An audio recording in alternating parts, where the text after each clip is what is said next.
월 순수익 1,000만 원 달성해서 월 매출 4천으로 나왔습니다. 소싱이 정말 중요하구나. 네, 저는 지금도 그 방법 많이 쓰고 있어서 많은 분들한테 이 방법 좀 도움이 될 것 같아요. 그렇게 했을 때 그 주문까지 이어지는 비율이라고 해야 될까요? 엄청 높아요. 70% 정도는 되는 것 같아요. 너의 비법을 사람들이 다 모두 알아가지고 다 따라하면 어떡하냐 이런 식으로 걱정을 엄청 많이 해주셨는데 사실 따라하시는 분들도 있지만 안 따라하시는 분들이 정말 많아요. 그래서 자기가 열심히 하는 만큼 벌어가는 직업이기 때문에 그 부분은 그냥 본인에 따라 본인의 역량에 달렸다고 보시면 될 것 같습니다. 저희 예전에 출연해 주셨지만 저희 보시는 분들 모르실 것 같은데 간단하게 어떤 분인지 자기소개 좀 부탁드릴게요. 네, 저는 그 구매대행 전업으로 하고 있는 잼잼입니다. 그리고 옆에 계신 분은 저도 스파르타 19기로 시작한 도덩입니다. 사실 이게 지난번에 한번 출연을 해주셨거든요. 저희가 그때는 사무실 현장을 방문을 했었는데 그때 영상에서 말씀하셨던 매출보다 더 잘 나왔죠? 맞아요. 그래서 오늘은 저희 사무실에서 지금 촬영을 하고 있습니다. 이번에 영상 올리고 나서 영상을 또 주변 사람들이 보셨을 거 아니에요? 좀 반응이 어떤가요? 누가 보셨는지 일단은. 일단 가족분들한테 저희는 반응이 폭발적일 줄 알았는데 네네네. 그 정도는 아니었고 저희가 그렇게 파급력이 없습니다. 확실히 이게 알고리즘을 타다 보니까 유튜버가 저희 주변에서 또 구매대행업을 아시는 분도 있지만 모르시는 분들 계시기 때문에 지인들은 먼저 보고 연락 오신 분들은 그렇게 많지 않아요. 저희는 막 인기 폭발일 줄 알았는데 그렇지는 않았어요. 그리고 또 가족분들이 보셨어요? 네, 가족분들 보셨죠. 뭘 하시던가요? 가족분들한테 보여드렸더니 다 엄청 뿌듯해 하시면서 말 잘한다고. 근데 또 출연하러 오는 거는 말씀 안 드렸는데 이제 또 링크 남겨야죠. 그러면 이제 지난번 촬영했을 때 그때 현황이 어땠고 지금 촬영하는 시점이 이제 4월 초거든요. 어땠는지 좀 궁금합니다. 그 3월 예상 매출을 말씀드렸었는데 그 예상 매출에 저는 근사치까지만 딱 갔던 것 같아요. 네. 그때 예상 매출 얼마나 했죠? 그때 촬영 기점이 3월 초여서 한 10일 정도였던 걸로 기억하는데 네. 그때 한 300만 원 정도 나왔어서 그냥 단순 곱하기 3 했었는데 근사치로 3월은 마감을 했어요. 네. 저는 월 매출 2,800으로 2월달 마감했다고 말씀드렸는데 3월에는 그 목표치로 말씀드렸던 월 순수익 1,000만 원 달성해서 월 매출 4천으로 나왔습니다. 저희 유튜브 출연하시면 일단 목표 달성하십니다. 두 분 다 합치면 거의 5천이 넘네요. 어쨌든 두 분이 각자 사무실에서 사업을 하시면 좀 어때요? 경쟁 같은 느낌인가요? 아니면 협업하는 느낌인가요? 둘 다 공존하는 것 같아요. 제가 부족하면은 또 와이프가 알려주는 협업 관계가 되고 모든 걸 다 오픈은 하지 않지만 왜냐면 일하면서 일일이 다 오픈하기 힘들잖아요. 그렇죠. 나중에 돌아보면 제가 몰랐던 뭐 상품을 잘 팔고 있는 이런 것도 발견할 때도 있고 그런 거 보면 또 나름의 경쟁이지 않나 싶기도 해요. 네. 원래는 이제 셀러분들끼리 만나도 자기만의 그 비장의 무기 이런 걸 원래 얘기 잘 안 하잖아요. 근데 그런 거는 서로 얘기를 해주지 않나요? 한 가정의 소득이 증가하는 거니까. 같이 증가해야 좋은 거니까 그거는 공유하는 것 같아요. 저는 이제 고객분들한테 전화 오면 CS로 보통 대형건이 많이 터지거든요. 그래서 CS로 막 질질 잡고 끄는 편인데 반대로 남편은 그렇지를 않아가지고 대형건들을 놓치는 경우가 제가 볼 때 많은 것 같아요. CS 하는 걸 들어보면요? 아니면 네. 대처할 때? 네네, 네. 둘 다. 그래가지고 이제 제가 봤을 땐 그 건수들이 너무 아까운 거예요. 그래서 오빠한테 그럴 거면 CS 나한테 넘기라고. 대형건들 내가 다 가져갈 테니까. 그랬더니 오빠 그럼 그렇게 할래? 나는 마켓 지수 올리고 너는 마진 가져가라. 이렇게. 제가 최근에도 어떤 분한테 질문을 받았는데 CS는 많이 오는데 주문까지 이어지는 경우가 없다. 자기가 대화할 때 잘못하고 있는 건지 이제 그런 거랑 똑같은 질문인 것 같거든요. 그러니까 어떤 부분에서 이걸 바꿨으면 좋겠는데 그런 생각이 드셨어요? 요즘 고객분들이 너무 똑똑해요. 인터넷 최저가를 다 알고 있기 때문에 애초에 고객한테 문의가 들어오는 제품은 저는 공장에 먼저 찾아보고 제가 드릴 수 있는 가격을 먼저 딜을 보거나 아니면은 일단 네이버 쇼핑에 검색을 해서 저도 최저가를 찾아보는 거예요. 어차피 그 고객은 다 찔러보거든요. 여러 군데를. 찔러보는 한 명이 저라고 생각하고 최저가로 드릴 테니까 최저가 보신 거 말씀해달라. 그럼 제가 그 가격으로 드릴 수 있는지 없는지 알아보고 그 이후에 그 가격이 되면 드리겠다. 아니면 다른 데서 사셔라. 이렇게 하는 편이에요. 그렇게 했을 때 그 주문까지 이어지는 비율이라고 해야 될까요? 엄청 높아요. 70% 정도는 되는 것 같아요. 그러니까 두 분 영상 보고 동기부여 받았다 이렇게 얘기하시는 분도 계셨거든요. 그러니까 이분들은 어떻게 보면 이제 시작하거나 이렇게 눈에 띄는 성과 없는 그런 분인 것 같았어요, 배경이. 근데 그런 분들에게 어떻게 좀 조언을 해줄 수 있을까요? 일단 시작하시고 컴퓨터 앞에 앉으시고 엉덩이 떼지 마시고 죽을 각오로 하세요. 예를 들면 하루에 업로드 몇 개 하세요? 이런 질문도 좀 많았었어요. 하루에 보통 부업으로는 50개 많이 하시는데 저는 100개씩은 해야 된다고 보고 100개씩 많이 힘드시겠지만 사실 이것도 사업인지라 열심히 해야 되는 것 같습니다. 매출이 내가 0원일 때는 어떤 거에 집중하세요? 만약에 0원으로 돌아간다면 어떤 것부터 좀 집중을 해야 될까요? 0원에서 순이익 100만 원까지 가려면 업로드 강박이 좀 있다 보니까 업로드를 쉬는 날도 있고 많이 하는 날도 이런 날이 있다 보니까 다른 부분에서 놓쳤던 분들이 좀 아쉽더라고요. 그 상품군을 좀 다양하게 깔려고 노력을 하다가 못하다가 했던 것 같아요. 좀 상품 수가 쌓이고 하다 보니까 일정 카테고리에서 계속 주문이 일어나는 게 아니고 정말 생각지도 못하는 카테고리 주문이 이제 하나씩 들어오는 걸 보고 아 진짜 상품군이 다양해야 좋은 거구나. 소싱이 정말 중요하구나. 네, 그렇게 많이 느끼고 있어요. 그러니까 지금 얘기하신 거는 업로드 수량도 중요하지만 어떤 상품을 골라서 업로드하는지 여기를 처음에 많이 놓쳤다라는 거잖아요. 업로드 소싱을 퀄리티 좋게 하려면 좀 다양하게 한다고 하셨는데 예를 들어 처음에는 어떻게 너무 좁게 했고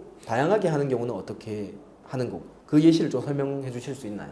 물론 상품이 많이 쌓이고 하다 보면 중복되는 카테고리에 눈이 가는 것도 사실인데 초보자 입장에서는 이 상품이 좋아 보이고 상품의 형태가 다르고 컬러가 다르기 때문에 여기에 대해서 좀 한 번에 많은 소싱을 하는 경우가 있는데 가능하면 이 상품도 물론 좋지만 이 상품만큼 좋은 게 또 있을 거라고 판단을 하고 그 상품에 좀 미련을 좀 빨리 버리고 다른 카테고리를 찾다 보면은 지금 현 시점에도 저보다 훨씬 잘 하시는 셀러 너무 많잖아요. 그래서 그분들은 어떤 상품을 팔고 있을까라고 빨리 찾아야 하는 것 같아요. 네이버 쇼핑에 들어가시면 네이버 쇼핑 일반이 있고 해외 직구 탭이 있잖아요. 처음에는 어떤 상품을 소싱해야 될지 몰라서 해외 직구 탭에 있는 리뷰 순으로 봤어요. 그래서 리뷰가 달린 상품만 소싱하는 걸로 이렇게 했었거든요. 그래서 저는 지금도 그 방법 많이 쓰고 있어서 많은 분들한테 이 방법 좀 도움이 될 것 같아요. 그럼 해외 직구 탭에 들어가서 리뷰 많은 순으로 정렬한 다음에 이런 제품에서 추출을 해가지고 소싱을 하는 거네요. 네, 그리고 보통 파생 상품 하시면 한 카테고리에서 3개에서 5개 정도를 하시잖아요. 근데 메인 키워드를 다 동일하게 쓰시는 경우가 되게 많아요. 근데 제가 메인 키워드 그렇게도 해보고 다 다르게도 해봤는데 확실히 키워드를 다양하게 가져가시는 게 너무 좋은 방법인 것 같고 그리고 키워드 하실 때 너무 어려울 수 있잖아요. 하도 상품이 많다 보니까 중복되는 키워드가 있을 수밖에 없어요. 그럴 때에는 본인이 생각하시는 그 제품에 대한 다른 말을 찾아보시는 게 좋아요. 뭐 예를 들어 만두 만드는 기계라고 하면은 만두 제조기, 만두 생산기 이런 식으로 꼭 키워드 도구를 활용하지 않고 다른 분들이 사용하신 단어가 아니라고 하더라도 본인이 생각하셨을 때 대체 가능한 단어가 있다 하면 그렇게 대체 가능한 단어를 써주시는 것도 좋을 것 같아요. 그럼 이 메인 키워드를 다르게 선정은 어떻게 하나요? 그 해외 직구 탭에서 리뷰 많은 순으로 먼저 본다고 말씀드렸잖아요. 그럴 때 상위 노출되는 거나 리뷰가 달린 제품들의 메인 키워드는 따와요. 그렇게 사용을 한 다음에 그 메인 키워드에서 이제 또 다른 상품들의 메인 키워드를 따온다든지 이런 식으로 하는 편이고 그 나머지 키워드는 제가 생각나는 단어도 많이 사용을 하는 것 같아요.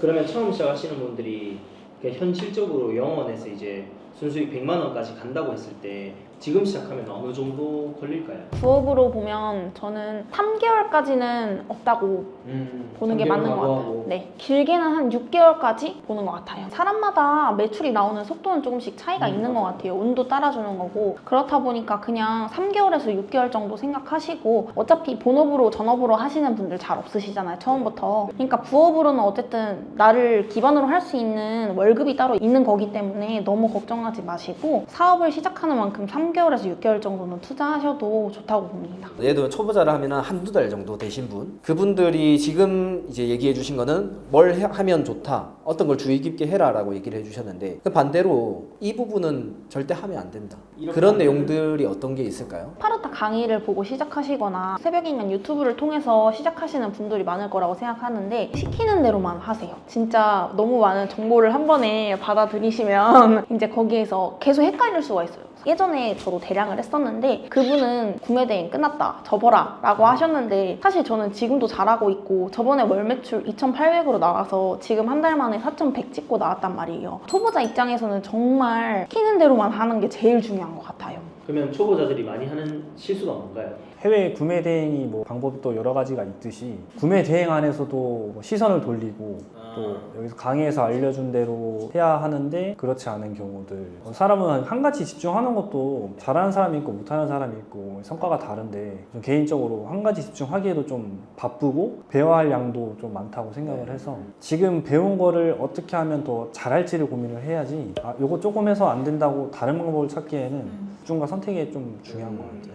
방법을 바꾸지 마시고 계속 하시는 방법으로 꾸준히 해보시되 이제 그 기간을 저는 아까 매출이 나오는 데까지 초보자들은 3개월에서 6개월 봐주셔야 된다 이렇게 말씀드렸는데 최소 한 달에서 2달 정도는 꾸준히 한 방법으로 해보시는 걸 추천드립니다. 그러면 100만 원을 넘어서 그 이상 단계 있잖아요. 뭐 200, 300, 500 이렇게 가는 그 과정 안에서는 좀 다른 것들을 해야 될까요? 일단 저 같은 경우에는 매출이 어느 정도 한 회사원 월급 한 네, 200에서 300을 벌어가면서 그때부터 제가 지치더라고요. 네. 시간적으로나. 그래서 이제 단순 업무, 뭐 예를 들면 업로드 이런 것들을 알바분을 고용해서 알바분을 교육시키고 알바분이 할 수 있도록 그렇게 네. 하고 저는 뭐 예를 들어 키워드나 이런 거에 더 집중을 할 수 있도록 그렇게 다른 쪽으로 눈을 돌렸던 것 같아요. 일단 매출이 200에서 300 정도 나왔을 때까지는 그냥 꾸준한 방법으로 해주시면 될 것 같고 그 이후에는 단순 업무를 저는 알바분한테 넘기고 머리 쓸 수 있는 방법은 제가 다 해봤던 것 같아요. 뭐 광고도 돌려보고 키워드도 해보고 이렇게 했던 것 같아요. 그러니까 유튜브를 많이 보거나 해서 그러니까 알바를 뭐 언젠가 뽑아야 된다라는 걸 아시는 분은 많은데 그러니까 알바를 언제 뽑아야 좋을까 이거를 이렇게 모르시는 분들이 되게 많거든요. 그게 언제쯤 알바를 뽑아야 된다고 생각을 하세요? 2, 300은 일단 넘어야 된다고 생각해요. 사실 200에서 300도 안 나온 상태로 알바를 고용을 하면 저도 제대로 된 방법을 모르는 상태에서 알바분을 고용해봤자 제가 제대로 되지 않았는데 알바분이 잘할 거라는 생각을 안 하거든요. 그래서 제가 우선 잘 한 다음에 그 이후에 고용을 하는 게 좋다고 생각합니다. 그러면 잼잼님은 부업이셨잖아요. 그 단계 전까지는 알바가 없었나요? 지금 정확히 언제 고용을 했던 건지는 기억은 정확히 나지 않지만 저도 어느 정도 상품 수가 좀 쌓이고 제가 업로드만큼은 알바분을 고용을 해도 교육을 할 수 있고 관리까지 가능할 정도의 실력이 되겠다 판단이 됐을 때 알바분을 고용을 했거든요. 실제로 알바분이 제가 생각한 100%를 이행하기는 쉽지 않잖아요. 100%는 아니더라도 한 80%에서 90% 정도는 수행을 할 수 있게끔 만들어야 되는 게 또 이제 사장의 능력인데 그 정도 능력이 돼야 이제 알바분을 고용했던 것 같아요. 그러니까 이게 되게 중요한 얘기인데 사람 채용했다고 해서 절대 그게 알아서 해주고 그게 안 되잖아요. 그러니까 사장님이 먼저 한 달에 매출로 치면 1000 정도 나오면 어느 정도 구매 대행에 대한 지식도 있을 거고 가르쳤을 때 8, 90% 역량을 키워낼 수 있는 그 정도 됐을 때 쓰는 게 제일 베스트인 것 같다라고 얘기를 해주신 거죠. 근데 알바분 고용했다고 해서 그냥 놓지 마시고 그렇죠. 알바분도 어쨌든 저희가 초반에 항상 이런 고민 많이 하시잖아요. 제가 제대로 된 방향으로 잘 업로드를 하고 있는 게 맞을지. 근데 알바분도 사실 저희 초기 모습이랑 똑같거든요. 그러니까 계속 관리 감독은 해주셔야 되는 걸 참고해 주셔야 될 것 같습니다. 어쨌든 두동님 같은 경우는 매출이 거의 2, 3주 만에 2,800에서 4,100으로 뛰었잖아요. 그러니까 1,300 정도가 뛴 셈인데 왜 그런가요? 어쨌든 2,800이라는 매출도 효자 상품으로 되게 크게 만들어낸 건데 네. 조금 시즌 상품인 것 같아요. 효자 상품이면서. 그래서 계절을 타면서 더 잘 되지 않았나 싶습니다. 그러면은 그런 상품을 뭔가 따로 어떻게 만들어낸 노하우 제일 처음에 어떻게 발굴했는지도 좀 사실 만들어낸 노하우라고는 없고 카테고리를 다양하게 가져가시다 보면 계속 팔리는 상품이 있게 돼요. 네. 근데 저는 한 3개 정도 이상 팔리면 효자 상품이 될 수 있다고 판단을 하고 거기에서 그때 그 상품만 번역을 하는 편이에요. 그래서 번역을 하고 이제 지켜보다 보면 5개에서 뭐 7개 이렇게 이상씩 팔리다 보면 저는 거기에서 또 작업을 해요. 뭐 상품 상세 페이지에서 사진을 교체한다든지 타오바오 판매자한테도 후기가 있잖아요. 거기에 있는 후기 사진 따와가지고 제 상세 페이지에 넣는다든지 이런 작업을 하고 있어요. 예시로 말씀드리면 달 모양 풍선이라고 보통 달 모양 조형물인데 카페 같은 데 가보면 밤에도 되게 예쁘게 빛나는 달 모양 풍선이 있어요. 업장 같은 데는 포토존을 굉장히 중요시하기 때문에 카페에서는 여성분들이 많이 방문하시려면 매출 상승을 위해서는 포토존이 항상 있어야 돼요. 그러면 눈에 띄는 큰 포토존이 있어야 되는데 저는 그런 거를 찾다가 하다가 이 상품 괜찮겠다 해서 소싱을 했는데 잘 팔려가지고 하게 된 거죠. 근데 그런 효자 상품을 저기 잼잼님은 안 만드시나요? 저도 지금 만들고 싶은데 아직까지는 그렇게 반복적이고 효자 상품일 정도의 구매가 뭐 많이는 일어나지 않았고, 그리고 저는 또 좀 스타일이 좀 다른 것 같아요. 마케팅적인 것보다는 지금 현재는 그냥 퀄리티 괜찮은 상품을 많이 깔자라는 다양한 제품군을 판매를 일으켜서 매출을 상승시키는 방법으로 지금 좀 나름대로 하고 있는 것 같고. 근데 그때 저번 촬영했을 때 사업자를 추가를 막 이제 하던 시점이었던 것 같은데 맞나요? 지난번에는 이제 2사업자까지만 진행이 됐었는데 지금은 3사업자까지 업로드가 되고 있는 상황이에요. 3사업자가 가동이 되는 시점이네요. 목표 매출이 어떻게 되나요? 목표 매출은 계속 상승되고 있죠. 처음에는 1,000만 원, 2,000만 원씩 계속 올라갔는데 지난번에도 말씀드렸는데 1억까지는 한번 열심히 해서 찍어보고 싶어요. 두 분 다 거의 그러면 순이익 1000이면은 목표 달성하셨잖아요. 저 저번에 1,000만 원 찍으면 더 벌고 싶지 않을까요? 이렇게 말씀드렸었는데 이번에 순수익이 1,300 정도 나왔어요. 뺄 거 다 빼고 프로그램비, 뭐 알바 비용 이런 거 다 빼고 1,300 정도가 나왔는데 2,000 가보지 않을까 싶습니다. 2000이면 또 다시 출연 2000이면 할만하지 않나요? 또 해야죠. 구독자분들이 댓글을 달아주셨거든요. Q&A? Q&A 같은 거죠. 그 기계 제품을 판매할 때 AS가 필요한 기계의 경우 AS 처리를 어떻게 하시나요? 뭐 문의할 때나 그 이후에 답변할 때나?